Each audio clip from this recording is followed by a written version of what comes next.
Hello everyone, welcome back to a online solution. मैं हूं अशफाक और आज मैं आपको बहुत ही इंपॉर्टेंट वीडियो बताने वाला हूं। ये वीडियो लंबी होगी लेकिन बहुत ही ज्यादा इंफॉर्मेटिव होगी और आपको इस वीडियो में आपके क्लास 10th का जितना सारा फॉर्मूला है वो इस वीडियो में देखने को मिलेगा।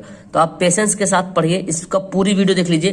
पूरी वीडियो देखिएगा, आपको बहुत अच्छे तरीके से समझ में आ जाएगा, फॉर्मूला दिमाग में छप जाने वाला है। ठीक है, तो चलिए शुरू करते हैं, टाइम आपका वेस्ट नहीं करेंगे। तो सबसे पहले हम जो आपका पहला चैप्टर है रियल नंबर परिमेय अपरिमेय, मैं यहाँ पे फॉर्मूला बताऊंगा। ठीक है ना, आपको फॉर्मूला समझाऊंगा। परिमेय अपरिमेय में जो रियल नंबर है उसमें एक यूक्लिड विभाजन परिमेयिका वाला सवाल आता है, जिसको हम जानते हैं कि a बराबर निकालना कैसे होता है, बी क्यूब प्लस आर। एक ये फॉर्मूला हम ए का ये क्या बोलते हैं, ए का वैल्यू निकालते हैं, यानी कि यूक्लिड विभाजन का जो परिमेय का फॉर्मूला है ना HCF निकालने का, वो ये फॉर्मूला बोलता है a बराबर बी क्यूब प्लस आर। आपने पढ़ा होगा, तो इस फॉर्मूला पे बैठा के हमको निकालना पड़ता है। दूसरा यहाँ पे जो सबसे बड़ा पॉइंट है, ये नॉर्मली से हम लोग HCF और LCM निकालते हैं। जब दो संख्या, सपोज दैट A B दो संख्या है और A B दो संख्या है, तो अगर इसका HCF का वैल्यू कुछ दिया रहे, LCM का वैल्यू कुछ दिया रहे और HCF को LCM से जब गुना करेंगे तो वो पहली संख्या गुना दूसरी संख्या के बराबर आएगा। समझ में आई मेरी बात? यानी कि आपको अगर एग्जाम्पल में बताऊं, कि जैसे मान लीजिए पहली संख्या 2 है, दूसरी संख्या 4 है, तो इसका एलसीएम कितना आएगा और इसका एचसीएफ कितना आएगा, वो इसके गुणनफल के बराबर होगा। तो इसका एलसीएम कितना आएगा, 4 आएगा और इसका एचसीएफ कितना आएगा, 2 आएगा। तो देखिए इधर दोनों बराबर, इधर भी दोनों वैल्यू बराबर होगा। ठीक है, तो हम यहाँ पे ऐसे लिख सकते हैं। उसके बाद अगर आपको पहली संख्या दूसरी संख्या दिया रहे और एलसीएम दिया रहे और आपसे एचसीएफ निकालने के लिए पूछे, तो क्या करेंगे, पहली संख्या को दूसरी संख्या से गुना कर देंगे और फिर एलसीएम से क्या करेंगे, डिवाइड कर देंगे। ठीक है, उसी प्रकार अगर एलसीएम पूछे तो क्या करेंगे, पहली संख्या को दूसरी संख्या से गुना करेंगे और क्या HCF से डिवाइड दे देंगे। उसी प्रकार अगर पहली संख्या दूसरी संख्या, ये देखो एलसीएम HCF, पहली संख्या दूसरी संख्या, अगर एलसीएम HCF दिया रहे और दूसरी संख्या दिया रहे और पहली संख्या निकालने के लिए बोले, तो क्या करेंगे, एलसीएम को HCF से गुना करेंगे और दूसरी संख्या से डिवाइड कर देंगे। उसी प्रकार अगर B निकालना है तो क्या करेंगे, एलसीएम को HCF से गुना करेंगे और पहली संख्या से डिवाइड कर देंगे। तो ये हमारा फॉर्मूला बनता है। ओके, तो यहाँ तक आपको समझ में आ गया। अब आते हैं शांत दशमलव प्रसार होने का सूत्र क्या है, इसको या तो शर्त बोल सकते कि शर्त क्या है। तो जैसे बोलते, इसका नॉर्मल समय यहाँ पे लिख देता कि आपको याद हो जाए। शांत दशमलव प्रसार कब होता है, जब P/Q, जब लिखते हैं किसी नंबर को P/Q की शक्ल में लिखते हैं, तो बोलता है क्या कि जब Q को आप फैक्टर करोगे, Q को जब तोड़ोगे तो उसका जो फैक्टर 2 या 5 के रूप में आना चाहिए, 2 या 5 के रूप में आना चाहिए। इस पावर में दे दिया, यहाँ पे n नाम का कोई पावर है, 2 पर पावर 4 है या 5 जो भी है, n पर पावर 1 2 कुछ भी रहे, तो Q का फैक्टर ना 2 या 5 के रूप में आना चाहिए। या तो सिर्फ 2 ही के रूप में आ जाए फैक्टर, या तो सिर्फ 5 के ही रूप में आए, या दोनों के रूप में आए, तभी ये क्या होगा, शांत होगा। उसके बाद देखते हैं बहुपद, देखते हैं पोलिनोमियल बहुपद। आप जानते हैं द्विघात बहुपद जिसमें 2 घात होता है, त्रिघात बहुपद में 3 घात होता है। तो देखिए ये द्विघात बहुपद है, इसमें 2 घात है यहाँ पे, और इसमें आपको ये x² का जो गुना हो रहा है वो 1 कहला रहा है। यहाँ पे कोई नंबर दिया रहेगा, 5 6 7 कुछ भी रह सकता है, यहाँ पे भी कोई डिजिट दिया हुआ है, यहाँ भी कोई डिजिट रहेगा। ठीक है, तो ये वाला 1 कहलाएगा, x² का जो गुना होगा वो 1 कहलाएगा और x का गुना जो रहेगा वो b कहलाएगा और अचर पद वो c कहलाएगा। अब आपको पता होना चाहिए द्विघात बहुपद में 2 शून्यक निकलता है। ठीक है ना, कितने शून्यक निकलता है, द्विघात बहुपद में 2 शून्यक निकलता है। उनको शून्यक को बोलते हैं अल्फा और बीटा। अब अगर शून्यकों का योग ऐसे हिंदी में लिख दे या अल्फा प्लस बीटा बोल दे, तो इसका फॉर्मूला होता है -b/a होता है। ठीक है, और अगर शून्यकों का गुणनफल कर दें, यानी कि अल्फा बीटा जो 2 शून्यक उसको गुना कर दे, तो क्या हो जाएगा, c/a। बहुत इंपॉर्टेंट सवाल। और अगर आपके सवाल में अल्फा प्लस बीटा दिया रहे, अल्फा इंटू बीटा दिया रहे और बोले द्विघात बहुपद ज्ञात करो, तो बहुत ही आसान सा formula x² minus alpha plus beta, यानी कि शून्यकों का योग को x से गुना करना है प्लस अल्फा इंटू बीटा, तो आपको द्विघात बहुपद ज्ञात हो जाएगा। समझ में आई यहाँ तक? अब आगे देखते हैं। अब त्रिघात बहुपद देखते हैं। त्रिघात बहुपद जिसमें सबसे बड़ा पावर 3 वाला रहे, तो क्या समझेंगे, ये त्रिघात बहुपद है। तो त्रिघात बहुपद में 3 शून्यक होता है, जिसको मैंने नाम दे दिया अल्फा बीटा गामा। ठीक है, और अगर तीनों शून्यकों का योग बोलेगा तो क्या करेंगे, वही -b/a। जैसे द्विघात बहुपद में शून्यकों का योग था ना -b/a, तो यहाँ भी हो जाएगा -b/a। लेकिन अगर गुणनफल करेंगे, यहाँ पे तीनों शून्यकों को गुणनफल कर देंगे, तो गुणनफल करने में इसका फॉर्मूला हो जाएगा -d/a। अब यहाँ पे देखो ये a है, एक्स क्यूब वाला को ए बोलेंगे, स्क्वायर वाला को बी बोलेंगे, जो स्क्वायर वाला से गुना हो रहा, और बिना एक्स स्क्वायर या तो बिना पावर वाला जिसपे एक पावर हो उसको सी बोलेंगे, और आखिर में डी रहेगा। अब अगर दो दो शून्यंकों के गुणनफलों का योग, मतलब दो दो शून्यंक लिए अल्फा बीटा गुना किए, बीटा गामा गुना किए, अल्फा गामा गुना किए, अब दोनों तीनों का के योग कर दिए, तो योग निकालना है इसको, तो ये फॉर्मूला सी बाई ये। कब निकालना है योग? दो दो शून्यंकों का गुणनफल, जैसे आपने द्विघात बहुपद में पढ़ा कि नहीं, दो शून्यंकों का गुणनफल क्या होता है? सी बाई ए। तो यहाँ पे देखो दो दो शून्यंकों को गुणनफल किया, सिर्फ जोड़ दिया, और ये तीनों को गुणनफल रहेगा तो माइनस डी बाई ए। और अगर आपके क्वेश्चन में अल्फा बीटा गामा दिया रहे, अल्फा बीटा गामा मतलब शून्यकों का योग दिया रहे, शून्यकों को गुणनफल दिया रहे, और दो दो शून्यकों के गुणनफलों का योग दिया रहे, और उसके बाद आपको बोले त्रिघात बहुपद ज्ञात कीजिए, तो आपको क्या करना होगा? तो यहाँ पे पहले तो एक्स क्यूब करेंगे, ठीक है ना, क्योंकि त्रिघात बहुपद में 3 पावर रहेगा। उसके बाद क्या करेंगे? Alpha plus beta plus gamma शून्यकों का योग, और उसको एक्स स्क्वायर से गुना कर देंगे, ठीक है ना। उसके बाद प्लस देना है। उसके बाद दो दो शून्य करके जो लिए थे ना, अल्फा बीटा, बीटा गामा और गामा अल्फा, इसको एक्स से गुना कर देंगे। उसके बाद माइनस डालेंगे, अल्फा बीटा गामा, तो ये आपका फॉर्मूला बन जाएगा, ठीक है। अब आगे देखें, दो चर वाले रैखिक समीकरण में आपको पता है, ये देखिए रैखिक समीकरण है, दो चर के मतलब यहाँ पे एक्स और वाई है, ये दो चर है एक्स से वाई, तो ये एक समीकरण दो समीकरण, तो अक्सर इस वाला सवाल में दो दो समीकरण दिखता है, ठीक है ना। और दो चर वाले रैखिक समीकरण में अनगिनत हल निकलता है, ये भी बात याद रखते हैं कि दो चर वाले रैखिक समीकरण में अनगिनत हल निकलता है, और एक चर वाले रैखिक समीकरण में एक हल निकलता है। फिलहाल ये फॉर्मूला देखते हैं।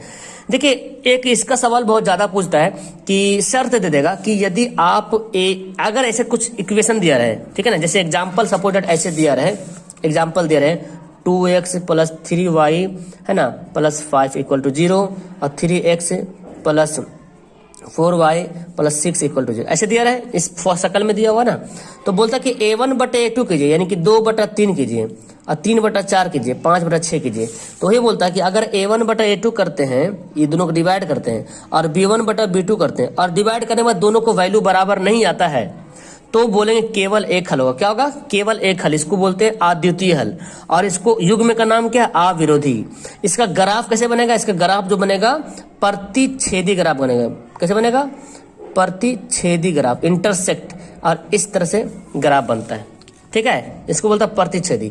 और अगर आप a1 बाई a2 किए, ठीक है ना, a1 बाई a2 किए, b1 बाई b2 किए, c1 बाई c2 किए, तो यहाँ पे बोलता है कि a1 बाई a2 बराबर अगर हो गया c1 बाई c2 के, यानी कि इसका जो वैल्यू बराबर आया, लेकिन c1 बाई c2 का वैल्यू बराबर नहीं आया, तो कोई हल नहीं होगा, और इसको बोलते हैं विरोधी। इसका ग्राफ कैसे बनेगा? इसका ग्राफ बनेगा समांतर, जिसको पैरेलल कहते हैं, यानी कि एक लाइन और नीचे दूसरा लाइन। अब इस लाइन को देखिए, यहाँ पे ये लाइन कितना बार काट रहा है? एक बार काट रहा है, तो एक हल निकल रहा है। ये लाइन एक को बार काट रहा है, एक को बार नहीं काट रहा है, तो इसको क्या बोलेंगे? कोई हल नहीं। तीसरा समझते हैं कि जब a1 by a2, b1 by b2, c1 by c2 तीनों बराबर होगा, तो इसको अनेक हल होगा, और इसको बोलते हैं आश्रित, और इसको ग्राफ क्या बोलेंगे? समपाती ग्राफ बोलेंगे। समपाती का मतलब एक ही लाइन पर दूसरी लाइन, एक ही लाइन पे दूसरी। अब देखिए कितना बार काटेगा ये लाइन एक दूसरे को? बहुत बार काटेगा। तो ये बहुत इंपॉर्टेंट सवाल पूछता है, बहुत बार सवाल आता है कि प्रतिच्छेदी होगा तो उसके कितने हल होंगे? एक हल होंगे। समांतर होगा तो कोई हल नहीं, समपाती होगा तो अनेक हल। जब केवल एक हल हो तो उसको बोलेंगे प्रतिच्छेदी। ये वाला देख के पूछ लेता है, तो आप भी इसको भी अच्छे तरीके से समझ लीजिए, ठीक है ना। अब हम आगे टॉपिक की ओर बढ़ते हैं, ठीक है। अगला टॉपिक आपका बोलता है क्या? एक मिनट यार, ये देखो द्विघात सूत्र है, तो द्विघात समीकरण है ये। द्विघातीय सूत्र एक जानते हैं, द्विघात समीकरण हमको मूल वगैरह निकालना पड़ता है, गुणनखंड से मूल निकालना पड़ता है, तो एक मूल निकलता है द्विघातीय सूत्र से, ठीक है ना। और द्विघातीय सूत्र बहुत जानना बहुत जरूरी है। Minus B plus minus over root B square minus 4ac by 2a। किसको किसको ये सवाल याद था? ये सूत्र है, मुझे कमेंट करना। उसके बाद एक विवेचक इसमें पूछता है, विवेचक को डिस्क्रिमिनांट कहते हैं, जिसको विविक्तर ही बोल सकते हैं, और इसको डी से जो है सूचित करते हैं, डी से। और डी बराबर फॉर्मूला होता है बी स्क्वायर माइनस 4ac। अब ये बी क्या है? तो जो द्विघात समीकरण होता है ना, ax square plus B X plus C equal to 0, तो यहाँ पे ये वाला b है, ये वाला a है, ये वाला c है, तो d निकालने का ये फॉर्मूला है। अब कभी कभी होता है ये क्या है कि d निकालते हैं तो उसकी प्रकृति बताते हैं, कि प्रकृति क्या है इसका। तो जब d का value B square minus 4ac बैठाएंगे फॉर्मूला पे, इसको ये क्वेश्चन दिया रहेगा इस तरह से, ए बी सी पे कोई डिजिट लिखा रहेगा 5 2 3 कुछ भी, और अगर इसका d निकालते हैं, विवेचक निकालते हैं, तो होता है कि अगर विवेचक निकालने में आपका आंसर 0 आ गया तो बोलेंगे d का वैल्यू क्या है, 0 के बराबर है। या तो आप इसको ऐसे ही बोल सकते हैं कि बी स्क्वायर माइनस 4ac वो 0 के बराबर है। जब 0 के बराबर इसका आंसर आ जाएगा ना, इसको हल करने पे 0 के बराबर आंसर हो जाएगा, तो इसको बोलेंगे क्या, इसकी प्रकृति क्या होगा, मूल क्या होगा, वास्तविक होगा। ओके, वास्तविक तथा समान हो, समान का मतलब 0 के बराबर है, वास्तविक तथा समान होगा। लेकिन जब d का वैल्यू 0 से बड़ा हो जाए, इसका मतलब क्या है, जब d का वैल्यू 0 से बड़ा होने का मतलब कि 0 से बड़ा वैल्यू है, प्लस में कोई वैल्यू है, 1 2 3 5 प्लस में है, या तो इसको बोल सकते हैं बी स्क्वायर माइनस 4ac, ये जो है 0 से क्या होगा, बड़ा होगा, तो इसका मूल क्या होगा, इसका मूल वास्तविक तो होगा, ठीक है ना, वास्तविक होगा तथा समान नहीं होगा, बल्कि क्या होगा, असमान, यानी कि बराबर नहीं होगा। लेकिन जब d का वैल्यू 0 से छोटा हो जाएगा, मतलब कि माइनस में हमारा, इसको हल करेंगे, इस पे जब फॉर्मूला पे सवाल को बैठाएंगे ना, तो आंसर हमारा माइनस में आ जाएगा। जब माइनस में आ जाएगा तो इसको हम बोल सकते हैं बी स्क्वायर माइनस 4ac जो है वो 0 से छोटा है। और जब 0 से छोटा यानी कि माइनस में आंसर आ जाएगा, तो मूल क्या हो जाएगा, मूल वास्तविक नहीं होगा, मूल वास्तविक नहीं होगा, यानी कि अनरियल जिसको बोलते हैं, आभासी बोल सकते हैं। ओके, समझ में आ रहा। अब आगे जानते हैं समांतर श्रेणी से भी कुछ फॉर्मूला है। एक tn निकालने का फॉर्मूला है, अंतिम पद tn को बोलते हैं अंतिम पद, a को बोलते हैं प्रथम पद, n को तो nवां पद बोलते हैं, और d को सार्वंतर बोलते हैं। अब sn निकालते हैं, यानी कि योग, sn मतलब सम, नंबर ऑफ सम, योग निकालते हैं। तो इसका दो फॉर्मूला, एक फॉर्मूला तो आप ऐसे जाने n/2 into a plus n minus 1 into D. देखिए, अब बोले सर ये तो फॉर्मूला मैंने पढ़ा नहीं, पढ़ा है आप लोगों ने, इसी को हम ऐसे करके लिख सकते हैं, n/2 और a क्या हो गया, 2a हो गया, और n माइनस 1 इंटू डी। तो ये योग निकालने का एक फॉर्मूला ये हो गया। अब देखो इसी फॉर्मूला को हम शॉर्ट में लिख सकते हैं, इसी फॉर्मूला को a लिख दो। अच्छा, ये जो a plus n minus 1 D है, ये देखो इसकी तरह मैच कर रहा, a plus n minus 1 D, यहाँ तक देखो a plus n minus 1 D इसकी तरह मैच कर रहा। इसको tn बोलते हैं, तो हम इसको tn भी लिख सकते हैं, कहीं कहीं पे l भी लिखता है, l मतलब वही हुआ अंतिम पद हुआ। तो जब हमारा क्वेश्चन में अंतिम पद दिया रहा है, a दिया रहा है, n दिया रहा है, और योग निकालने बोले तो यही वाला फॉर्मूला यूज कर लेंगे। जब अंतिम पद नहीं दिया रहा है तो फिर लॉन्ग वाला फॉर्मूला यूज करेंगे, ठीक है। अब ये सवाल भी बहुत ज्यादा इंपॉर्टेंट है, प्रथम इन प्राकृतिक संख्याओं का योगफल, यानी कि प्राकृतिक संख्या क्या होता है, 1 2 3 4 5 ऐसे रहे, इसका योगफल निकालने बोले तो direct formula n into n plus 1 by, याद था आपको ये फॉर्मूला। उसके बाद प्रथम n सम संख्याओं का योग, सम संख्या यानी कि 2 4 6 8 10, इसको जोड़ना है, तो आप इस फॉर्मूले पे जोड़िएगा ना, n इंटू n प्लस 1, और n क्या है सर, n है इसका काउंट, नंबर ऑफ काउंट, 1 2 3 4 5 यहाँ पे रखेंगे, और 5 1 6 6 5 30, इसको जोड़िएगा तो फिर 30 आएगा, ठीक है। उसके बाद देखते प्रथम n विषम संख्याओं का योग, तो यहाँ पे विषम संख्या कौन होगा, 1 होगा, 3 होगा, 5 होगा, 7 होगा, 9 होगा, ये सब क्या है, विषम संख्या। तो इसका जोड़ निकालने बोले तो डायरेक्ट n का स्क्वायर कर देंगे, जैसे कि 1 2 3 4 5 है, तो 5 का स्क्वायर 25, इसको भी जोड़िएगा तो आएगा 25, ठीक है। अब आगे आपका फॉर्मूला आता है निर्देशांक ज्यामिति, बहुत ही ज्यादा इंपॉर्टेंट ये वाला है, आपको 100% इसका फॉर्मूला याद होना चाहिए। मूल बिंदु से किसी बिंदु की दूरी निकालने का फॉर्मूला बहुत आसान है, X square plus Y square का वर्गमूल लिख दीजिएगा, मूल बिंदु से किसी बिंदु की दूरी का फॉर्मूला निकल जाएगा। फिर दो बिंदु के बीच की दूरी, यानी कि 2 पॉइंट दिया रहेगा और उसके बीच की दूरी निकालने बोलेगा, तो क्या करेंगे, x1 माइनस x2, 2 पॉइंट बोले तो x1 और y1 एक पॉइंट सपोज दैट यहाँ पे दिया हुआ है, और दूसरा x2 और y2, ये 2 पॉइंट दिया हुआ है, यहाँ पे कोई नंबर दिया रहेगा, कुछ लिखा रहेगा 2 3 3 4 जो भी, तो ये 2 पॉइंट हो गए, तो x1 को x2 घटाएंगे और y1 को y2 घटाएंगे, x1 माइनस x2 का whole square plus y1 minus y2 का होल स्क्वायर का वर्गमूल। इसको आप उल्टा करके भी लिख सकते हैं, उल्टा करके बोले तो इधर से भी घटा सकते हैं, x2 minus x1 y2 minus y1, x2 minus x1 का whole square plus y2 minus y1 का होल स्क्वायर का वर्गमूल। आप ऐसे भी लिख सकते हैं, दोनों का आंसर सेम आता है, फॉर्मूला सवाल बैठाएंगे दोनों का आंसर सेम आएगा। संरेख होने का क्या शर्त है? संरेख होने का शर्त मैं आपको बताता हूँ। जैसे कि एक लाइन है, ठीक है ना, एक लाइन खींची हुई है और ये ए, यहाँ पे बी और यहाँ पे मानते हैं पी नाम का कोई है, ठीक है। तो अब संरेख कब होगा? संरेख कब होगा? देखिए संरेख होने की शर्त है कि एपी की दूरी निकालेंगे। अब एपी क्या है? ए और पी दो बिंदु है। जैसे ये, जैसे मैंने दो बिंदु निकाला, दो बिंदु का मतलब ये वाला, ये ऐसे था, यहाँ पे था, ये वाला ए मान दो, यहाँ पे बी पॉइंट मानो। तो ए और बी कोई पॉइंट था, इसी को, यही दोनों की दूरी निकालेगी। जो दूरी निकला ना, ये दो पॉइंट है, इसके बीच की दूरी निकला। तो यहाँ पे देखिए एक दो बिंदु यहाँ पे बन रहा है, दोनों मिलके ए बी मिलके अलग बिंदु बन रहा, फिर पी बी अलग बन रहा, और उसके बाद क्या बन रहा? ए और बी। तो संरेख बोलता है कि एपी की दूरी निकालिए और पीबी की दूरी निकालिए, यही फॉर्मूला से, दूरी वाला फॉर्मूला से, और फिर ए बी का दूरी निकालिए। और तो ई दोनों को जोड़िएगा छोटा छोटा को, और बड़ा वाला जोड़िएगा होगा जो इस दोनों जोड़ के बराबर होगा। तो ये संरेख होने का शर्त है। अब समदूरस्थ एक नया वर्ड आ गया। समदूरस्थ क्या होता है? जैसे आपको ये दिया रहे, सपोज दैट ये दिया हुआ है, मान लेते हैं यहाँ पे ए है, यहाँ पे बी है, यहाँ पे सी है। तो समदूरस्थ का मतलब होता है समदूरस्थ, यानी कि समान दूरी वाला, यानी कि ये वाला AC की दूरी और BC की दूरी क्या होगा? समान होगा। तो हम यहाँ पे बोल सकते हैं AC बराबर BC। अब AC कैसे निकालेंगे जी? तो दो पॉइंट दिया रहेगा, यहाँ पे वैल्यू दिया रहेगा, दो पॉइंट दिया रहेगा, तो ये दोनों से डिस्टेंस का फॉर्मूला निकालेंगे, दूरी जो भी डिस्टेंस का फॉर्मूला ये वाला, और BC वो भी डिस्टेंस का फॉर्मूला निकालेंगे। अंतर विभाजन सूत्र बहुत ज्यादा इंपॉर्टेंट है। जैसे ये इसका, ये समझिए, ये आपका डायग्राम सपोज है, ये वाला A है, ये वाला B है, इसका नाम x1 y1 दे दिया, इसका नाम x2 और y2 दे दिया, और यहाँ पे कोई पॉइंट है, ठीक है ना, मानते P नाम का कोई पॉइंट है, इसको xy नाम है। तो और ये जो है ना, ये जो AB जो रेखा है उसको P जो है ना, इसको अलग अलग भाग में बांट रहा, मतलब ये दोनों बराबर भाग में नहीं बांट रहा, मतलब अलग अलग भाग में बांट रहा। तो सपोज मानते कि M1 और M2 अनुपात में बांट रहा, ऐसे कुछ यहाँ पे होगा 2:3, 1:2, ऐसे अनुपात में बांट रहा।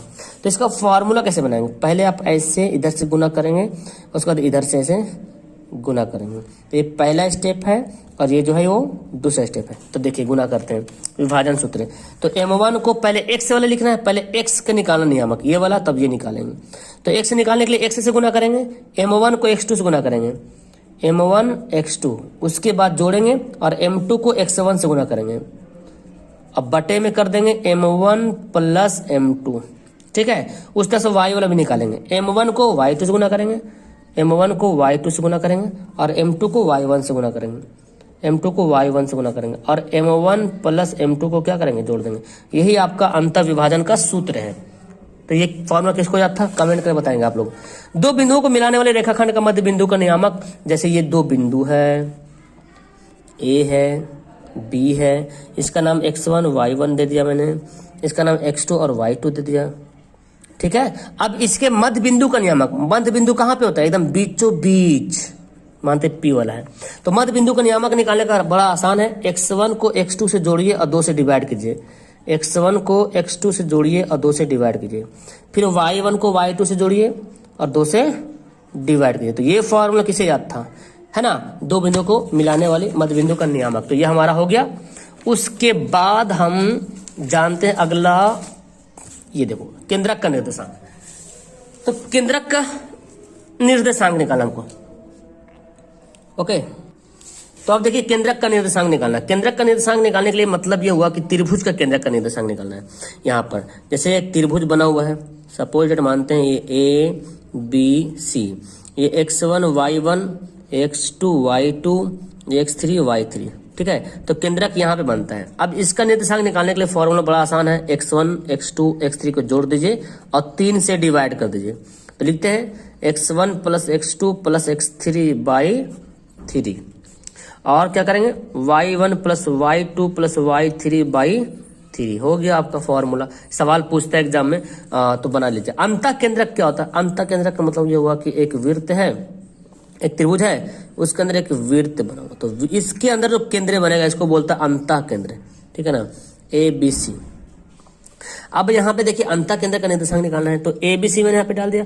उसके बाद यहाँ पे क्या रहता है ना, इस ए के सामने वाला भुजा को ए बोलते हैं, स्मॉल ए, बी के सामने वाला को स्मॉल बी, सी के सामने वाला को स्मॉल सी। ये दिया रहेगा x1 y1, x2 y2, x3 y3, ठीक है। अब क्या करेंगे, ए कैसे निकालेंगे सर, तो ये दोनों के पॉइंट से दूरी का फॉर्मूला से निकाल लेंगे ए का वैल्यू, ये दोनों पॉइंट से दूरी का फॉर्मूला सी का वैल्यू निकालेंगे, ये दोनों पॉइंट के दूरी फॉर्मूला से बी का फॉर्मूला निकालेंगे, बी का वैल्यू निकालेंगे। अब जब निकल जाएगा तीनों ए बी सी, तो यहाँ पे अंतः केंद्र का निर्देशांक होता है a1 ए क्या ax1 plus bx2 plus cx3 बटे a plus b plus c, ठीक है। उस तरह से ay1 plus by2 plus cy3 बटे a plus b plus c, तो ये इसका फॉर्मूला होता है, ठीक है। अब आगे देखते हैं, आगे है त्रिभुज का क्षेत्रफल। त्रिभुज ऐसे ही दिया रहेगा, 3 पॉइंट दिया रहेगा ए बी सी, और ये त्रिभुज का क्षेत्रफल निकालना है। तो बड़ा आसान है फॉर्मूला, 1/2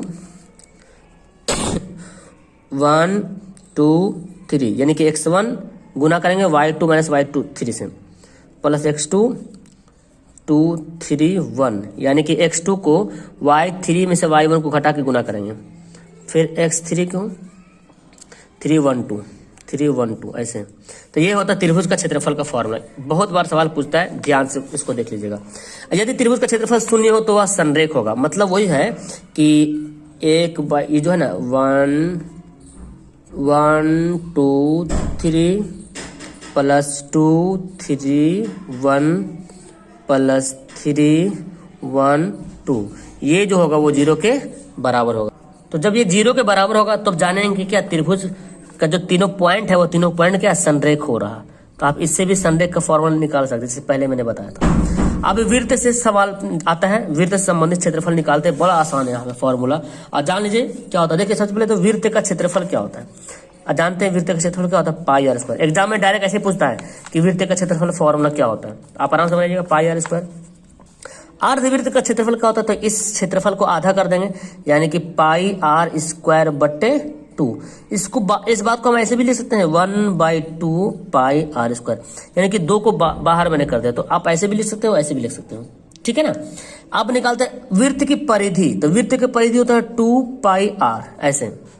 और अर्धवृत्त की परिधि क्या होता है, तो अर्धवृत्त की परिधि बड़ा आसान, देखिए पहले समझ लीजिए वृत्त की परिधि क्या होती है। ये देखिए वृत्त है, परिधि का मतलब हुआ सरकमफेरेंस, ये चारों तरफ की जो एरिया है जोड़ दीजिए 2 पाई आर, ठीक है। अब इसको हम आधा कर देंगे, देखिए जैसे अब हमने क्या किया, वृत्त को काट करके आधा कर दिया, तो अर्धवृत्त हो गया। अब यहाँ पे क्या है भाई, यहाँ अभी हम लोग निकाल रहे थे परिधि, ये वाला गोल का निकालते, गोल वाला निकाल रहे थे। अब यहाँ तो कट गया ना, ये तो कट गया, अब आधा निकला तो सिर्फ इतने ही दूर निकला ना, सिर्फ इतने ही दूर निकला। तो ये 2 पाई आर है, तो 2 पाई आर को जब 2 से काट देंगे, डिवाइड कर देंगे, तो क्या कौन ला बचेगा, ये लो बचेगा। लेकिन जैसे ही हम आधा किए तो एक लाइन ये खींचना पड़ा हमको, एक्स्ट्रा लाइन आ गया। तो ये लाइन के मतलब क्या हुआ, यहाँ पे भी आर है, यहाँ पे भी आर, 2 ठो आर है, तो 2 ठो आर क्या करना पड़ेगा, जोड़ना पड़ेगा। 2 2 कट गया, तो देखो पाई पाई ले लो, आर ले लो कॉमन, तो पाई प्लस 2। देखिए ये होता है अर्धवृत्त की परिमिति, याद रहेगा अर्धवृत्त की परिमिति कैसे निकला। अब जानते हैं वलय का क्षेत्रफल। वलय क्या होता है, अरे वही जो वृत्त है ना, जैसे मान लीजिए ये वाला वृत्त है और ये वाला वृत्त है, तो ये वलय का क्षेत्रफल निकालना है, वलय जो ये है इसका क्षेत्रफल निकालना है। तो क्या करेंगे, बड़ा क्षेत्रफल में से छोटा क्षेत्रफल क्या करेंगे, बड़ा वृत्त में से बड़ा वृत्त का क्षेत्रफल में से छोटा वृत्त का क्षेत्रफल घटा देंगे, तो निकल जाएगा वलय का क्षेत्रफल, यानी कि pi R square, capital R लिखते हैं बड़ा वाला का, और छोटा pi R square small R. तो पाई पाई कॉमन लेंगे तो capital R square minus small R square, तो आप ये ऐसे लिख सकते हो, ये है वलय का क्षेत्रफल। उसका चतुर्थांश आता है। चतुर्थांश क्या होता है सर, ये वृत्त है और इसको 4 भाग बांट दिए, तो एक भाग जो बना ना वही चतुर्थांश हुआ। तो वृत्त का क्षेत्रफल कैसे जानते हैं, पाई आर स्क्वायर, ये वृत्त का क्षेत्रफल होता है, पूरा वृत्त है। अब इसको काट के अलग कर देंगे, तो ये कौन भाग है, चौथा भाग है कि नहीं, हर एक पार्ट जो है वृत्त का चौथा पार्ट है, एक ये भी चौथा पार्ट, ये भी चौथा पार्ट, ये भी चौथा पार्ट। इसका मतलब 4 से क्या करना है, डिवाइड करना है। तो आप ऐसे लिख सकते हैं, या तो फिर इस बात को आप कैसे लिख सकते हैं, 1/4 पाई आर स्क्वायर, ऐसे भी लिख सकते हैं, ठीक है। अब चतुर्थांश की परिधि क्या होगा, अब देखो एक तो पहले जानो वृत्त की परिधि क्या था, 2 पाई आर। अब चतुर्थांश करेंगे तो 4 से तो पहले डिवाइड कर देंगे हर हाल में इसको, है कि नहीं। चतुर्थांश करेंगे तो 4 से डिवाइड करेंगे, लेकिन जब चतुर्थांश निकला, जैसे ये वाला पार्ट मैं निकाल देता हूँ बाहर, ये वाला है ना, ये निकला, तो जब हम इसको 4 भाग किए, पूरा गोल पूरा वृत्त था, तो जो पूरा गोल वृत्त था तो 2 पाई आर हो रहा था। अब ये वाला पार्ट काटे तो यही वाला पार्ट था ना। अभी हम लोग जो पहले जो निकाल रहे थे सिर्फ ये निकाल रहे थे, चारों गोल वाला निकाल रहे थे, ये यहीं तक निकला, तो 4 से डिवाइड किया तो सिर्फ यहीं तक आया। लेकिन जैसे ही काटे तो ये वाला अलग से दोनों लाइन बन गए, यानी कि 2 आर यहाँ पे बढ़ गया, 2 आर, तो 2 दूना 4, तो क्या हो गया मेरे पास, पाई आर बटे 2 प्लस 2 आर। आप इसको लिखिएगा तो ये बनेगा क्या, चतुर्थांश की परिधि। अब त्रिज्या खंड का क्षेत्रफल, त्रिज्या खंड क्या होता है सर, एक वृत्त है और यहाँ पर से एक इसका त्रिज्या का खंड कर दिया। देखो ये त्रिज्या है कि नहीं, ये यहाँ पे केंद्र है और ये वाला ये पार्ट त्रिज्या है, ये भी पार्ट क्या है, त्रिज्या। तो त्रिज्या का खंड निकल गया, टुकड़ा निकल गया, यहाँ से निकल बाहर निकाल दिए, तो उसी को बोलते त्रिज्या खंड। यहाँ पे कोई ना कोई थीटा डिग्री कोण बनता है यहाँ पे, ठीक है ना। तो हम इसका निकालते त्रिज्या खंड का क्षेत्रफल बोले या तो लघु त्रिज्या खंड भी बोल सकते हैं, थीटा बटे 360 पाई आर स्क्वायर, ये फॉर्मूला होता है, ठीक है ना। अब थीटा क्या, यहाँ पे कोण दिया रहेगा कितना डिग्री, 30 डिग्री 60 डिग्री यहाँ पे दिया रहेगा। पाई का वैल्यू जानते हैं, आर का वैल्यू यहाँ पे दिया रहेगा। चाप की लंबाई, चाप की लंबाई क्या होता है, अच्छा इसका एक और सूत्र आता है, इसका एक और सूत्र लिख सकते हैं, 1/2 L गुना आर, ठीक है ना, 1/2 L। अब L क्या है, ये यहाँ से तक जो दूरी है ना, इसको बोलते हैं चाप। यहाँ से तक जो दूरी है ये वाला, इसको L बोलते हैं। तो 1/2 L गुना आर करेंगे तो त्रिज्या खंड का क्षेत्रफल भी निकल जाएगा। अब चाप की लंबाई भी सवाल एग्जाम में आता है, चाप की लंबाई का मतलब ये वाला आपको निकालना है, ये वाला L की निकालना है। तो थीटा बटे 360 गुना 2 पाई आर, इसको आप ऐसे भी लिख सकते हो, 2 से काट देंगे तो क्या हो जाएगा, थीटा बाई 180 पाई आर, आप इसको ऐसे भी लिख सकते हैं, ठीक है। तो ये 2 फॉर्मूला हो गया दीर्घ त्रिज्या खंड का। अब दीर्घ त्रिज्या खंड क्या है, तो एक ये वाला तो जो बना रहे थे ये तो त्रिज्या खंड है छोटा वाला, तो एक बड़ा भी तो बन गया त्रिज्या खंड, ये भी तो त्रिज्या टुकड़ा निकल गया ऊपर से, ये छोटा निकला तो ऊपर वाला बड़ा, तो ऊपर वाला निकालना है। तो क्या करेंगे, वृत्त का क्षेत्रफल में ये त्रिज्या का क्षेत्रफल घटा देंगे, है ना। यानी कि वृत्त का क्षेत्रफल क्या होता है, पाई आर स्क्वायर, उसके बाद त्रिज्या खंड का क्षेत्रफल theta by 360 pi R square घटा देना है। तो मैं क्या करूं, पाई आर स्क्वायर कॉमन ले लूं यहाँ पे, तो क्या बचेगा 1 माइनस थीटा बाई 360, तो ये आपका फॉर्मूला बन जाएगा। ओके, अब है त्रिज्या खंड की परिमाप। त्रिज्या खंड की परिमाप मतलब समझ रहे ना, ये वाला त्रिज्या खंड मतलब ये वाला पार्ट, ये वाला पार्ट और ये वाला पार्ट, ठीक है। चाहे ये बड़ा वाला रहे चाहे छोटा वाला रहे, ये बड़ा भी L कहलाएगा, ये भी चाप कहलाएगा। तो ये वाला और ये वाला, तो इसका परिमाप कैसे निकालेंगे, तो जान रहे 2 ठो आर है, 2 ठो आर और 1 ठो L है, यहाँ से यहाँ तक L है और ये दोनों आर है। परिमाप कैसे निकालते हैं, ये सबको जोड़ देते हैं, ये वाला पार्ट और ये पार्ट, तो 2 ठो आर और L जुड़ गया। त्रिज्या वृत्त खंड, अब एक वृत्त खंड आता है सर, वृत्त खंड क्या होता है, देखिए ये है वृत्त और यहाँ से क्या है त्रिज्या खंड कटा, तो ये जो बना ना जीवा, ये जो पार्ट बना दिख रहा है, ये जो पार्ट मैंने जो ऐसे किया कलर कर रहा हूँ, यही है वृत्त का खंड टुकड़ा। तो इसका कैसे क्षेत्रफल निकालेंगे, तो देखिए सिंपल सी बात है, ये क्या है, पहले ये तो पूरा यहाँ से ये गोल वाला त्रिज्या खंड है, त्रिज्या खंड के क्षेत्रफल में ये त्रिभुज दिख रहा ना, त्रिभुज का क्षेत्रफल घटा देंगे तो ये वाला बचेगा, है कि नहीं। तो वृत्त खंड का क्षेत्रफल यहाँ पे लिखेंगे क्या, त्रिज्या खंड का क्षेत्रफल माइनस, हिंदी में लिखता हूँ, त्रिज्या खंड का क्षेत्रफल में से घटा देंगे किसका, इसका नाम देते हैं मैंने ABO, त्रिभुज AOB का क्षेत्रफल, है ना। त्रिभुज AOB का क्षेत्रफल को घटा देंगे। अब घटाते हैं यहाँ पे त्रिज्या खंड का क्षेत्रफल theta by 360 pi R square, और ये क्या, ये त्रिभुज का क्षेत्रफल क्या होता है, त्रिभुज का क्षेत्रफल आप यहाँ पे लिख, जो भी रहेगा 1/2 पाई 1/2 आधार गुना ऊंचाई जो भी रहेगा निकाल देना है, ठीक है ना। तो त्रिभुज का क्षेत्रफल मैं यहाँ पे डायरेक्ट लिख दिया हूँ। तो आप एक तो ये फॉर्मूला यूज कर सकते हैं, दूसरा फॉर्मूला इसका ये यूज होता है, बड़ा आसान formula, 1/2 R square sine theta. तो यहाँ पे डिग्री दिया रहेगा और साइन थीटा का वैल्यू बैठा देंगे, तो आप ये वाला निकाल सकते हैं त्रिज्या खंड का, वृत्त खंड का क्षेत्रफल। अब एक आता दीर्घ वृत्त खंड, तो दीर्घ वृत्त खंड का ये छोटा है तो बाकी पूरा, ये छोटा ले बाकी पूरा क्या हो जाएगा, बड़ा हो जाएगा। तो दीर्घ वृत्त खंड कैसे निकालेंगे, तो वृत्त का क्षेत्रफल में त्रिज्या खंड का क्षेत्रफल को घटा देंगे। ये जो त्रिज्या खंड का क्षेत्रफल आया सॉरी ये जो वृत्तखंड का, हाँ वृत्तखंड का क्षेत्र, हाँ ये वृत्त का क्षेत्रफल में से वृत्तखंड का क्षेत्रफल को घटा देंगे, ठीक है। तो यहाँ पे क्या लिखेंगे, वृत्त का क्षेत्रफल में से क्या माइनस कर देंगे, ये वाला। तो ये क्या है, त्रिज्या खंड का क्षेत्र, वृत्तखंड का क्षेत्रफल, वृत्तखंड का। अब जो भी वैल्यू रहेगा उसको माइनस कर देने का आ जाएगा। अब वृत्तखंड की चाप परिमाप निकालना है। तो वृत्तखंड की परिमाप क्या होता है, ये वाला पार्ट है ना, मतलब ये समझ रहे ना, ये वाला मोटा हो गया ना, ये वाला जीवा और लंबाई है कि नहीं, इसको जीवा बोलते हैं, इसको चाप बोलते हैं, यानी कि जीवा प्लस चाप, ये क्या हो गया, वृत्तखंड का परिमाप हो गया। तो आपको समझ में आ गया वहां तक। अब है पृष्ठ क्षेत्रफल और आयतन निकालना है। तो पृष्ठ क्षेत्रफल आयतन देखिए, घन तो जानते हैं आप लोग, इस तरह से है ना, घन बन जाता है। इसका सभी भुजा को एल, चूंकि घन में सभी भुजाएं क्या होती है, बराबर होती है। घन का क्षेत्रफल निकालना है तो क्या करते हैं, 6 गुना भुजा स्क्वायर यानी कि ए का स्क्वायर। अब घन का जब आयतन निकालते हैं तो भुजा का क्यूब, यहाँ पे एल की जगह पे ए भी लिख सकते हैं, कोई दिक्कत नहीं।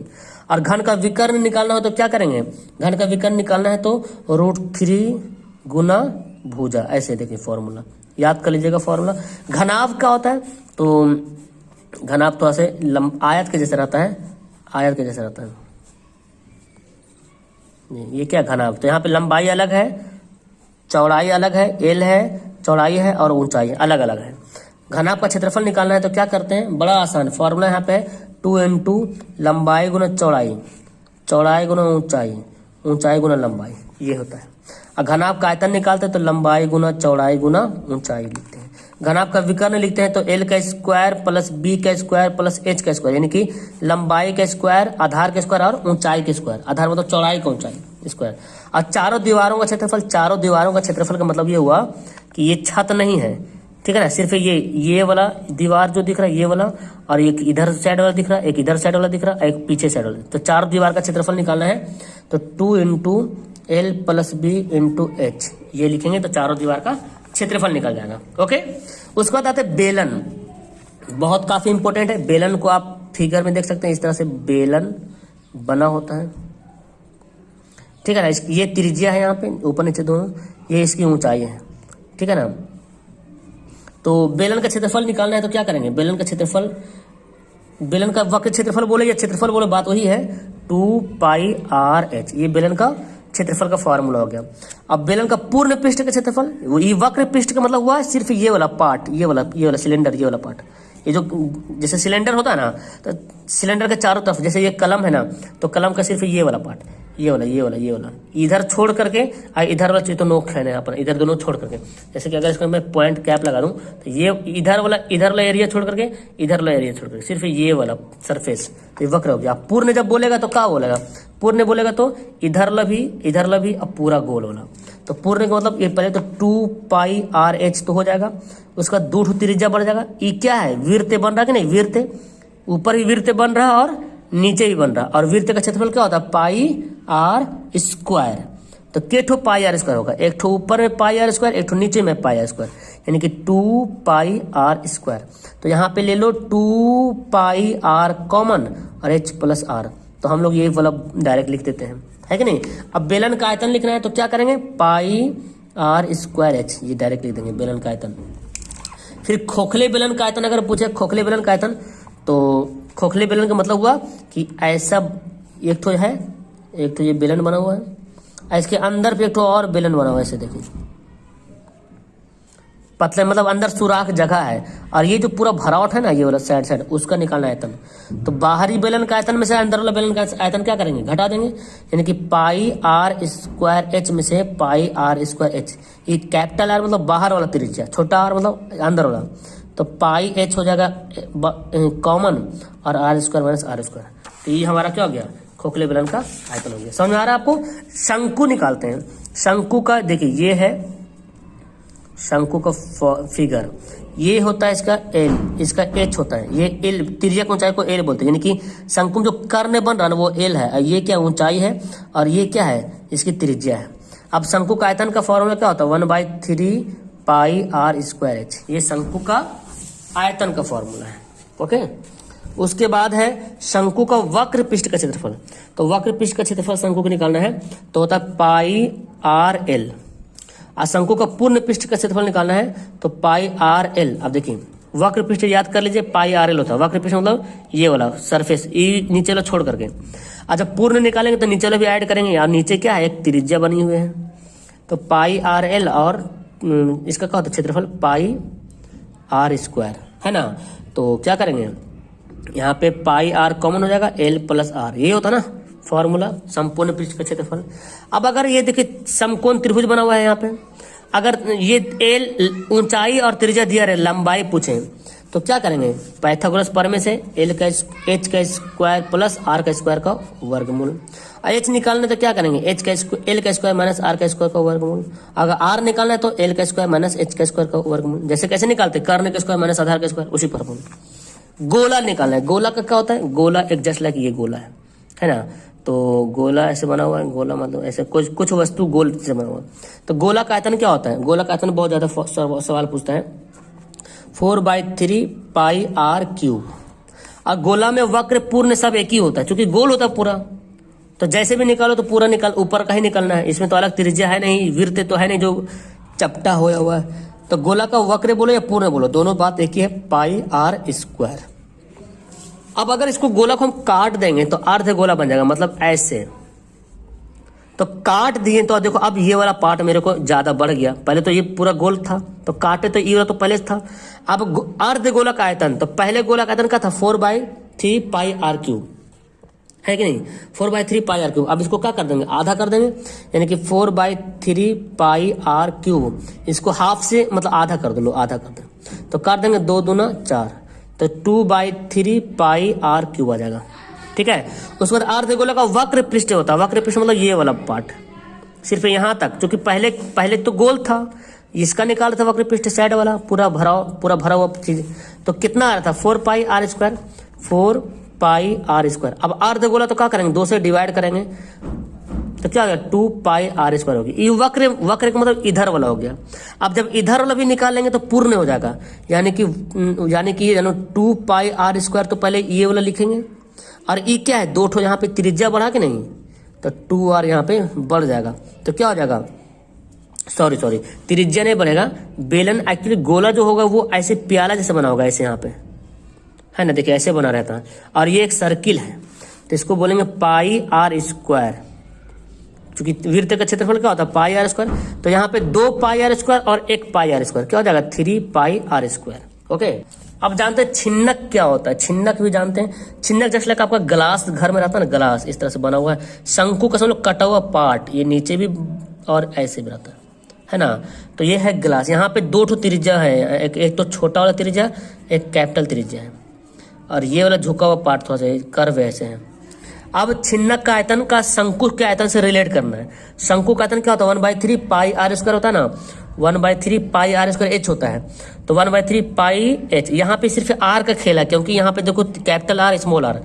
तो शंकु का आयतन क्या होता है, 1/3 पाई आर स्क्वायर एच। तो 1/3 पाई एच तो मैं लिख दिया आर स्क्वायर। अब यहाँ पे आर का यहाँ पे चेंज होगा, कैपिटल आर का स्क्वायर, स्मॉल आर का स्क्वायर, और फिर capital R into small R. देखिए तो जहां पे शंकु का आयतन लिखते हैं 1/3 पाई आर स्क्वायर एच, तो आर स्क्वायर के जहाँ पे हमको इतना सारा लिखना पड़ा, बाकी सारा सेम है। उस तरह से शंकु का जो पृष्ठ क्षेत्रफल लिखते हैं पाई आर एल, तो यहाँ भी वही चेंज हो जाएगा, पाई और एल, और आर में खेला होगा capital R minus small R, ठीक है ना। शंकु का आयतन क्या लिखते हैं, शंकु क्षेत्रफल क्या लिखते हैं, वक्र पृष्ठ क्षेत्रफल पाई आर एल। तो पाई आर एल में देखो पाई एल तो लिखा गया, आर का हम घटा देंगे तो निकल जाएगा। अब छिन्नक का पूर्ण पृष्ठ का क्षेत्रफल मतलब शंकु का पूर्ण पृष्ठ का क्षेत्रफल क्या होता है, pi R into L plus R, ये होता ना। तो pi R into L plus R, तो यहाँ पे क्या होगा, तो पहले तो ये तो लिख लेंगे पाई, ये वाला लिख लेंगे, क्योंकि ये तो वक्र वाला है, पूर्ण का मतलब होगा सिर्फ वक्र, और ऊपर दोनों, एक ऊपर में वृत्त बन रहा, एक नीचे में वृत्त बन रहा, तो ऊपर भी वृत्त का क्षेत्रफल है, तो पाई कैपिटल आर का स्क्वायर और नीचे पाई स्मॉल आर का, हो गया, ये फॉर्मूला हो जाएगा। उसके बाद आता है बाल्टी का क्षेत्रफल। तो बाल्टी का क्षेत्रफल का मतलब ये हुआ कि बाल्टी कैसे रहता है, ये ऊपर खुला हो रहता है, तो ये वाला हमको लिखना है, यानी कि ये वक्र वाला लिखना है, और नीचे चूंकि नीचे तो रहता है ढक्कन रहता है, क्या बोलते हैं, नीचे तो सतह रहता है ना, सरफेस रहता है, ऊपर तो खुला रहता है। तो यानी कि इसका मतलब हो गया कि pi L R minus R, यानी वक्र पृष्ठ का क्षेत्रफल और क्या जुड़ेगा, एक ठो त्रिज्या का क्षेत्रफल जुड़ जाएगा, पाई आर स्क्वायर। तो ये हो गया बाल्टी का क्षेत्रफल।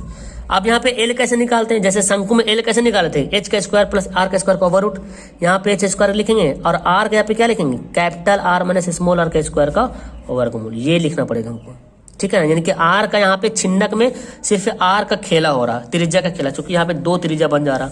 अब आगे जानते हैं त्रिभुज का, मैंने यहाँ पे डाल दिया है, तो जान लेते हैं। जैसे कि 2 समरूप त्रिभुज अगर है दिया हुआ, ये एक त्रिभुज यहाँ पे है, एक त्रिभुज यहाँ पे है, A B C D E F, ये 2 समरूप त्रिभुज, चाहे इसका तीनों एंगल बराबर हो। समरूप का मतलब होता है कि एक ही शक्ल वाला। जब 2 त्रिभुज के क्षेत्रफल का अनुपात, जब 2 त्रिभुज समरूप हो तो उनके क्षेत्रफल का अनुपात, मतलब क्षेत्रफल ए बी सी बटे क्षेत्रफल त्रिभुज डी ई एफ। तो जब 2 त्रिभुज समरूप होगा ना, यानी कि ए बी सी और डी ई एफ का आपस में समरूप होगा, ठीक है ना। तो क्या होगा, ये तो सर्वांशक कोण ऐसे समरूप ऐसे होता है। तो जब ये 2 त्रिभुज ए बी सी और डी एफ समरूप होगा तो इसका जो क्षेत्रफल का अनुपात होगा उसके भुजा के वर्ग के अनुपात के बराबर होगा। भुजा मतलब जैसे ए बी, इधर के ए बी तो इधर के क्या लिखेंगे, डी ई लिखेंगे, तो इसका स्क्वायर के बराबर होगा। या तो फिर अगर ये कर लें तो फिर इधर लोग भुजा भी ले सकते हैं, ए सी और ये डी एफ, ए सी बटे टी एफ, इसका भी स्क्वायर के बराबर होगा। या तो फिर बी सी बटे ई एफ, बी सी बटे ई एफ स्क्वायर के बराबर। अब सवाल कभी कभी देता है कि भुजा का अनुपात देता है, अब बोलता है क्षेत्रफल का अनुपात निकालिए, तो स्क्वायर कर देंगे भुजा को तो क्षेत्रफल का अनुपात निकल जाएगा। कभी कभी क्षेत्रफल का अनुपात देता है, बोलता है भुजा का अनुपात निकालिए, तो इसका स्क्वायर रहता जाके क्या बनेगा, ओवर रूट बनेगा, तो वर्गमूल करके निकालते हैं। समबाहु त्रिभुज का क्षेत्रफल का फॉर्मूला क्या होता है, √3 बाई है ना, √3/4 गुना भुजा का स्क्वायर, यानी कि ए का स्क्वायर, भुजा यहाँ पे ए लिख सकते भुजा का। और समबाहु त्रिभुज को ऊंचाई बोलेगा तो √3/2 गुना भुजा, ठीक है। उसके बाद कुछ वृत्त के बारे में जानते हैं कि एक वृत्त के एक बिंदु पर केवल एक ही स्पर्श रेखाएं खींची जा सकती, केवल एक ही स्पर्श रेखा यहाँ पे जोड़ दीजिएगा। एक वृत्त है और वृत्त के कोई एक बिंदु पर केवल एक ही लाइन खींच सकते हैं, एक ही स्पर्श, इसको बोलेगा स्पर्श रेखा, ठीक है ना। एक वृत्त के एक बिंदु पर केवल एक ही स्पर्श रेखा खींची जा सकती है। अब अगर एक वृत्त पर बोलेगा, एक वृत्त पर अनेक रेखाएं खींची जा सकती हैं। बिंदु यहाँ पे नहीं बोला कितना बिंदु पे, खाली बोला एक वृत्त पर कितनी रेखाएं खींची जा सकती है, अनेक। और एक वृत्त के एक बिंदु बोल देगा तो केवल एक होगा। अनेक का मतलब इधर से भी हम खींच सकते हैं, इधर से भी खींच सकते हैं, इधर से भी खींच सकते हैं, जिधर मर्जी उधर से खींच सकते हैं ना। देखिए अनगिनत रेखाएं खींच सकते हैं। एक वृत्त पर बाहरी बिंदु से केवल 2 स्पर्श रेखाएं खींची जा सकती है, मतलब एक वृत्त है और बाहरी में कोई बिंदु है तो केवल 2 स्पर्श रेखाएं हम यहाँ से खींच सकते हैं, ठीक है ना। और दोनों स्पर्श रेखाओं की लंबाई क्या होती है, बराबर होती है, जैसे इस तरह से दिया हुआ है। एक वृत्त के बाहरी बिंदु से 2 स्पर्श रेखाएं खींच सकते हैं और दोनों स्पर्श रेखाओं की लंबाई क्या होती है, बराबर होती है। उसके बाद उभयनिष्ठ स्पर्श रेखा जानते हैं कि जब 2 वृत्त, पहला केस, जब 2 वृत्त बाहर से टच कर रहा है, ठीक है ना, जब 2 वृत्त बाहर से टच कर रहा है तो इसके साथ जो है ना कितना कॉमन स्पर्श रेखा होगा, मतलब उभयनिष्ठ स्पर्श रेखा, एक ऊपर से गुजरेगा, एक नीचे से गुजरेगा और एक ऐसे गुजरेगा, तो 3 स्पर्श रेखा होगा जब ये बाहर से टच करेगा तब, जब बाहर से छुएगा तब। दूसरा है कि जब वृत्त जो है बाहर से छुएगा नहीं तब के ठो स्पर्श रेखा बनेगा, ये बताना आपको। तो एक स्पर्श रेखा तो ऐसे बन जाएगा, उभयनिष्ठ स्पर्श रेखा मतलब दोनों को टच करते हुए जाता है, ये ऐसे बनेगा। एक स्पर्श रेखा इधर से जाएगा, ये ऊपर से जाएगा टच करते हुए, और ये स्पर्श रेखा ऐसा। तो केठो बना, यहाँ पे 4 पीस बन गया, यहाँ पे 3 पीस बन गया, ठीक है ना। सवाल आता है, और अगर ऐसा रहे कि एक वृत्त है और इसके अंदर से वो वृत्त जो है टच कर रहा, अंदर से टच कर रहा, तो कितना स्पर्श रेखा बनेगा, केवल एक स्पर्श रेखा बनेगा, केवल एक ही जो है स्पर्श रेखा बनेगा, ठीक है ना।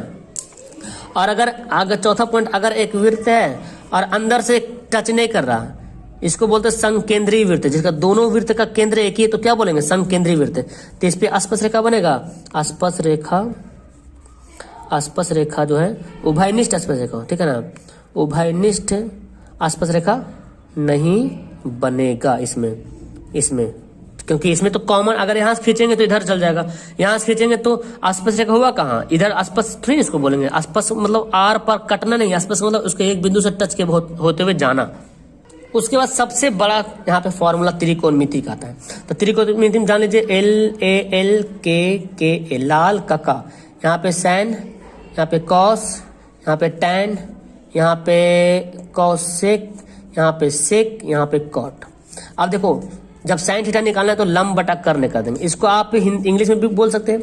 लंब को क्या बोलते हैं P और कर्ण को क्या बोलते हैं H बोलते हैं, ठीक है ना। आप इस फॉर्मूला सिर्फ माइंड के पे रखने के लिए, एग्जाम में L के नहीं लिखना है, P भी H लिखना है। कॉस बराबर क्या होता है, देखो आधार बटा कर्ण, तो आधार को क्या बोलते हैं बेस, कर्ण को H बोलते हैं हाइपोटेनियस। और टैन बराबर क्या होगा लंब बटा आधार, देखिए टैन है ना, लंब बटा यहाँ पे बटा करते हैं, लंब बटा आधार। तो L मतलब P, आधार मतलब B। अब इसको उलट दें, कॉसेक जो है साइन का उल्टा हो जाएगा, यानी कि H/P। देखिए इधर से कर्ण बटा लंब H/P। सेक बराबर क्या होता है कर्ण बटा आधार, तो कर्ण मतलब H/B। इसको देखो उल्टा कर रहे हैं, है ना। अच्छा यहाँ पे मैंने मिस्टेक ली, कॉस आधार बटा कर्ण, ये B यहाँ पे होगा। और कॉट यहाँ पे क्या होगा आधार बटा लंब, यानी कि B/P। ओके उसके बाद देखिए साइन को कॉसेक से गुना करते तो आता है 1, साइन को कॉसेक से गुना करेंगे क्या आएगा 1 आएगा। अब इसी के आधार से और फॉर्मूला बनेगा कि अगर आप साइन थीटा लिखते हो तो कॉसेक कहाँ चल जाएगा डिवाइड में चल जाएगा 1/कॉसेक थीटा, ठीक है ना। एक हमारा ये फॉर्मूला है। दूसरा फॉर्मूला अगर कॉसेक थीटा हम अगर निकालते हैं कॉसेक थीटा तो क्या होगा 1 चल जाएगा, साइन चल जाएगा डिवाइड में 1/साइन थीटा, ठीक है। तो ये फॉर्मूला बन रहा हमारा। उसके बाद देखिए sec theta into cos theta 1 होता है, एक ये भी फॉर्मूला है, सब फॉर्मूला बनते जा रहा है। अगर हमको सेक थीटा निकालना है, सिर्फ सेक थीटा निकालना है तो क्या करेंगे कॉस थीटा डिवाइड में चल जाएगा, एक हमारा ये फॉर्मूला बनेगा। उसके बाद अगर हमको कॉस थीटा निकालना है तो क्या करेंगे सेक चल जाएगा इधर डिवाइड में 1/सेक थीटा, मतलब ये फॉर्मूला होता है सेक बराबर 1/कॉस। एग्जाम में बहुत पूछता है ऑब्जेक्टिव में, कॉस बराबर 1/सेक। फिर कॉट इंटू टैन भी होता है 1 के आसपास होता है, गुना होता है। तो अगर हम कॉट थीटा निकालना चाहेंगे तो क्या होगा 1/टैन थीटा, ठीक है ना। और अगर आप टैन थीटा निकालना चाहेंगे तो क्या होगा 1/कॉट थीटा हो जाएगा। तो ये भी आपका फॉर्मूला बन गया। उसके बाद पूरक कोण आइए। पूरक कोण मतलब दो कोणों का जोड़ 90 डिग्री। साइन 90 माइनस थीटा क्या होता है जल्दी जल्दी बताएंगे आप लोग, cos theta. Cos 90 minus theta क्या होता है sine theta. Sec 90 minus theta क्या होता है कॉसेक थीटा। और कॉसेक 90 माइनस थीटा क्या होता है sec theta. Cot 90 minus theta क्या होता है टैन थीटा। और टैन 90 माइनस थीटा क्या होता है कॉट थीटा। ये बहुत बार सवाल पूछता है, इसलिए ध्यान से इसको देख लीजिए। उसके बाद अगला फॉर्मूला ये बहुत ही काफी इंपॉर्टेंट है, ये फिर formula sine square theta plus cos square theta 1। अब इसका आगे सवाल बनेगा, जब हम साइन स्क्वायर थीटा निकालेंगे तो कॉस को इधर कर देते हैं 1 माइनस कॉस स्क्वायर थीटा, हो गया फॉर्मूला। अब अगर स्क्वायर यहाँ पे नहीं लिखते, सिर्फ लिखते हैं साइन थीटा, तो 1 माइनस कॉस स्क्वायर थीटा का वर्गमूल। देखो स्क्वायर का था, स्क्वायर क्या बनेगा वर्गमूल बन जाएगा। उसी प्रकार कॉस थीटा जब हमको लिखना है तो क्या करेंगे साइन को उधर भेज देंगे 1 माइनस साइन स्क्वायर थीटा। और स्क्वायर और स्क्वायर को अगर हटाते हैं तो क्या होता है, स्क्वायर अगर हटा देंगे तो 1 माइनस साइन स्क्वायर थीटा का वर्गमूल हो जाएगा। उसके बाद नेक्स्ट फॉर्मूला ये वाला देखिए, cosec square theta minus cot square theta 1 होता है। तो ये फॉर्मूला याद कीजिएगा, इससे भी सवाल पूछता है। अब इसका अगला फॉर्मूला क्या करेंगे, अगर मुझे कॉसेक स्क्वायर थीटा चाहिए तो कॉट को इधर भेज देंगे 1 प्लस कॉट स्क्वायर थीटा। और अगर आपको सिर्फ कॉसेक थीटा चाहिए तो क्या होगा 1 प्लस कॉट स्क्वायर थीटा का वर्गमूल। स्क्वायर जा क्या बनता है रूट बनता है। उसके बाद अगर मुझे कॉट चाहिए, देखिए यहाँ से निकालते हैं, यहाँ से भी निकाल सकते हैं कॉट, तो कॉट को इधर भेज देंगे तो क्या बन जाएगा प्लस बन जाएगा, और 1 को इधर भेजेंगे। यानी कि मुझे कॉट स्क्वायर थीटा चाहिए तो 1 को इधर लाइए तो क्या हो जाएगा कॉसेक स्क्वायर थीटा माइनस 1। और अगर स्क्वायर को हटा देंगे यहाँ से, तो स्क्वायर को हटाते हैं तो क्या होगा कॉसेक स्क्वायर थीटा माइनस 1 का वर्गमूल, क्योंकि स्क्वायर जाके क्या बनता है वर्गमूल बनता है। सेम ये formula sec square theta minus tan square theta 1 होता है। तो ये फॉर्मूला आपका ये सब फॉर्मूला बनते जा रहा है, ठीक है। अगर हम सेक स्क्वायर थीटा लिखते हैं तो टैन उधर चल जाएगा 1 प्लस टैन स्क्वायर थीटा। और अगर जब सेक थीटा लिखते हैं तो 1 प्लस टैन स्क्वायर थीटा का वर्गमूल, क्योंकि स्क्वायर जा क्या बनेगा रूट बनेगा। इसी प्रकार जब टैन स्क्वायर थीटा को निकालना है तो क्या करेंगे 1 को इधर लाएंगे, यानी कि सेक स्क्वायर थीटा माइनस 1। और जब टैन थीटा लिखना होगा तो क्या करेंगे सेक स्क्वायर थीटा माइनस 1 का वर्गमूल। तो ये फॉर्मूला बन रहा है आपको। फिर नेक्स्ट फॉर्मूला ये है साइन बाई कॉस, आपको पता होना चाहिए टैन थीटा होता है, कॉस बाई साइन जो है वो कॉट थीटा होता है। बहुत ही ज्यादा इंपॉर्टेंट ये फॉर्मूला है। तो आगे आप देखिए टेबल फॉर्मूला बहुत काफी इंपॉर्टेंट, इससे सवाल बहुत ज्यादा पूछता है। तो मेरे ख्याल से आपको ये याद ही होगा, आप इसको याद कीजिए sine 0 30 degree, sine 30 1/2, sine 45 1/2, sine 60 √3/2, sine 91। अब इसको उलट देंगे ना, देखिए ये इधर आ गया, ये वाला इधर आ गया, ये वाला इधर आ गया, ये वाला इधर आ गया, ये वाला इधर। उसके बाद ये दोनों डिवाइड करके ये निकल रहा, काटो ये दोनों को आपस में तो ये निकलेगा। तो और एक कॉसेक जो साइन का उल्टा होता है, तो 0 को उल्टेंगे तो इन्फिनाइट बनेगा, 1/2 को उल्टेंगे तो 2 बनेगा, 1/√2 को उल्टेंगे तो √2 आएगा, √3/2 देखिए उल्टा हो रहा है, नीचे ऊपर ऊपर नीचे जा रहा। तो ये आपका टेबल का फॉर्मूला बहुत ज्यादा इंपॉर्टेंट, याद कर लीजिएगा। उसके बाद हमारा है सांख्यिकी, स्टैटिस्टिक्स से कुछ फॉर्मूला है, क्या माध्य निकालने का फॉर्मूला। तो माध्य निकालने का एक तो नॉर्मल फॉर्मूला क्या है कि सभी आंकड़ों का जोड़ है ना, सभी आंकड़ों का जोड़ बटे आंकड़ों की संख्या है ना, बाकी आंकड़ों की संख्या, ठीक है। तो एक तो हमारा ये बन जाता है। अब प्रत्यक्ष माध्य यहाँ पे क्या लिखते हैं, तीन तरीके से माध्य निकलता है।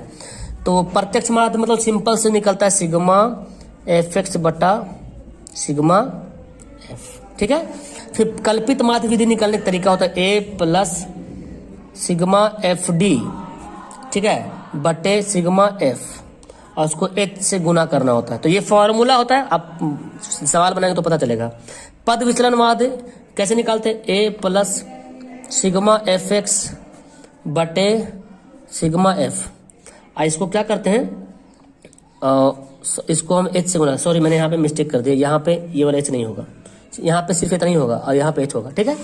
उसके बाद बहुलक निकालते हैं। बहुलक निकालने का फॉर्मूला क्या है, देखिए बहुलक में आपको l दिया रहेगा, उसके पास क्या रहेगा f1 माइनस f2 बटे 2f1 minus f0 minus f2 और गुना h। तो ये f1 f2 क्या है, ये सवाल में किताब में पढ़ोगे ना तो वहां पे दिया रहेगा कि बारंबारता ठीक पहले वाली वर्ग अंतराल इस तरह से, ठीक है ना, f1 f0 f2, उसको जो भी दिया रहेगा वैल्यू उसको यहाँ बैठा देना है। माध्यिका निकालने की ऐसी फॉर्मूला है कि l plus n/2 minus CF निकालना होता है। उसके बाद फिर f से डिवाइड करना होता है और h से गुना करना होता है। एक बहुलक निकालने का बहुत ज्यादा चर्चित फॉर्मूला है 3 गुना माध्यक या माध्यिका बोलते हैं, -2 गुना माध्य। तो ये भी फॉर्मूला बहुत ज्यादा इंपॉर्टेंट है। तो मेरे ख्याल से मैंने यहाँ पूरा बात बता दिया। अब आपको ये वीडियो कैसे लगी, आपको इसका PDF मिल जाएगा। कहाँ मिलेगा PDF, आपको टेलीग्राम में मिल सकता है, टेलीग्राम ज्वाइन कर लो, डिस्क्रिप्शन में लिंक दिया हुआ है। उसके बाद दूसरा आपको मिलने का तरीका यह है कि अगर आप पेड ग्रुप में जुड़ा हुआ है व्हाट्सएप ग्रुप में, तो वहां तो आपको मिल जाएगा, ठीक है ना। नहीं तो फिर आपको तीसरा जो है वेबसाइट पे मिल जाएगा। वेबसाइट पे नीचे डिस्क्रिप्शन में वेबसाइट का लिंक दिया हुआ है, तो वहां पे ओपन करोगे ना इसका पूरा PDF मिल जाएगा। ओके, जाकर डाउनलोड करना। That's all, thank you everyone, bye. Video चलेगी नीचे कमेंट करना, लाइक करना, दोस्तों को शेयर करना, अपने कॉपी में जरूर लिख लेना क्योंकि ये बहुत ही ज्यादा इंपॉर्टेंट, बहुत मेहनत से बनाया मैंने। Okay, bye.